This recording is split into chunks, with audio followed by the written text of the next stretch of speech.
17 tahun kemudian ternyata akhirnya Nirina main film horor lagi dikarenakan ya gimana enggak, yang ngajak adalah Mas Hani ya. Mas Hani adalah yang membuat Nirina menjadi dikenal di dunia perfilman. Kita punya sejarah bareng.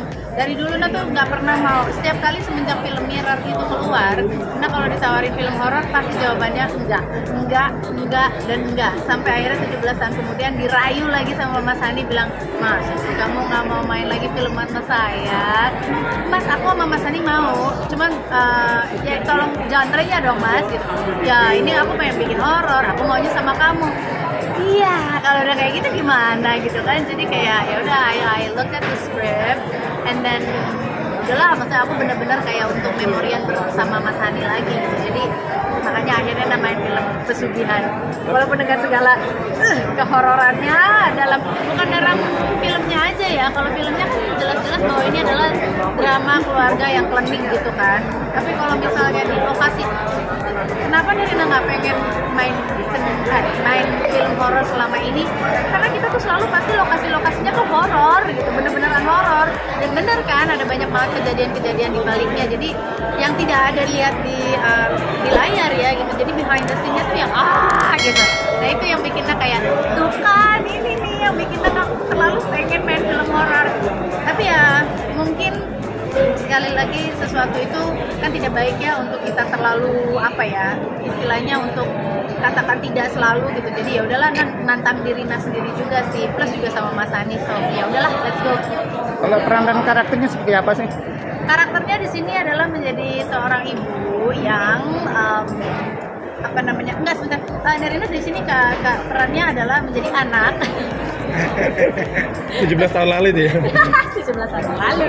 Kalau sekarang menjadi seorang ibu yang ternyata di dalam keluarga itu ada sebuah drama karena di balik sebuah kesuksesan ternyata ada drama di baliknya. Itu apa ya gitu. Ternyata kan keluarga itu kita nggak pernah tahu ya, maksudnya kita selalu mendoakan suami kita menjadi sukses apa segala macam, tapi mungkin caranya bagaimana, nah ini dia yang mengejutkan ternyata buat kami sekeluarga. Tapi sebenarnya yang melakukan pesugihan tuh siapa sih? Apakah suami? Apakah istrinya? Makanya harus nonton. Tapi kalau secara pribadi lo percaya nggak dengan hal-hal seperti itu, pesugihan? Ya kita tuh berada di Indonesia ya, dimana Indonesia adalah sebuah negara yang mistis. Kalau Nirina tidak bilang klinik ya, tapi mau dibilangin nggak percaya tapi ada, tapi mau dibilangin percaya juga ya, tidak menganut itu gitu loh. Tapi dari dengar cerita sana sini dan segala macam, dan mungkin beberapa kali melihat pengalaman gitu, jadi kayak those things do exist, tapi jangan pernah coba-coba. Kak, scene yang paling seru kok. Bentar ya, saya ingat. atau dari setelah baca skrip, ekspektasi apa? Tahu-tahu pas lagi di ini beda. Sebenarnya yang lebih serunya adalah behind the scene-nya. Behind the scene-nya tuh again kita tuh berurusan dengan rumah yang sudah lama tidak ditinggali, atau mungkin ada satu rumah yang isinya gebyok-gebyok yang udah ratusan tahun gitu, tiba-tiba kayak khusus untuk syuting ini dibersihkan apa segala macam. Itu tuh yang kayak gitu-gitu tuh. Itu serunya gitu. Dan selain itu juga ya the slingshots and everything gitu. Dan yang lainnya ya bertemu lagi sama Gary Iskak, terus kayak gitu. Gary juga menyenangkan sekali film main di sini, karena kan kita kurang lebihnya seangkatan tapi nggak pernah main satu frame gitu. Jadi digabungkan di sini tuh kayak yeay, kita akhirnya main bareng gitu. Berarti nextnya kalau ada horor lagi? Never say never, tapi jujur takut gitu. Tapi ya never say never, karena terakhir gitu kan udah bilang gak pernah 17 tahun kemudian akhirnya iya lagi gitu kan. So kali ini Nirina tidak akan mengatakan tidak, tapi mungkin Nirina akan pilih banget sih gitu loh, karena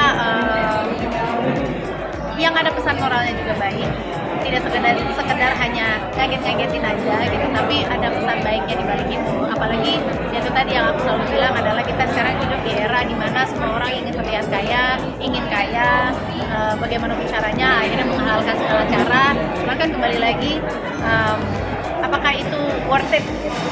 Apalagi ada sesuatu yang harus dikorbankan di balik kesuksesan dan kekayaan itu. Mungkin ada kesulitan dalam lokasi syuting atau apa kan? Lokasi syuting sih selalu deh, tempatnya tuh yang gitu. Kendala aku tuh selalu beradaptasi di lokasi syuting yang memang selalu dipilih horor banget. It's always my problem. Jadi kayak setiap kali di lokasi syuting saya gitu lihat ini tempatnya di mana, pas lagi datang yang kayak gini udah deh, jangan bengong gitu. Jadi selalu siapin mental tuh sebenarnya datang ke lokasi syuting. Boleh nanya nggak Kak? Yes, silakan. Waktu yang film pertama kan ada pengalaman mistis, kalau film kedua ini gimana? Ada Sama banget. aja. Makanya aku bilang tuh kayak aku mencoba sebisa mungkin untuk menghindari film horor, tapi akhirnya balik lagi dan I don't know ke depan gitu, karena nggak bisa bilang enggak lagi karena ternyata begitu kita mengatakan tidak, selalu ada cara lagi untuk balik lagi. Lebih tegangan mana? Lebih tegangan mana yang mana? Yang film pertama sama yang sekarang? Secara lokasi syuting sama, dan ya seperti halnya Mas Hani ya, Mas Hani itu kan bukan tipe yang tiba-tiba jump scare gitu, tapi dari yang film pertama aja Mas Hani tuh baru pertama kali aku melihat film horor disuguhkan dengan penggambaran siang hari, itu kan lebih horor ya gitu kan.